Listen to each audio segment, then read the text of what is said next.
বিশ্ববাজারে আবারও কাঁপন তেলের দামে। রাশিয়ার দুই প্রধান তেল কোম্পানি রসনেফট ও লুকোয়েলের উপর নিষেধাজ্ঞা জারি করেছে যুক্তরাষ্ট্র।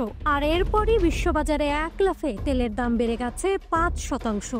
বৃহস্পতিবার এই নিষেধাজ্ঞা জারি করে ওয়াশিংটন। ইউক্রেন যুদ্ধকে কেন্দ্র করে রাশিয়ার উপর নতুন করে চাপ বাড়াতে এই উদ্যোগ নেওয়া হয়েছে।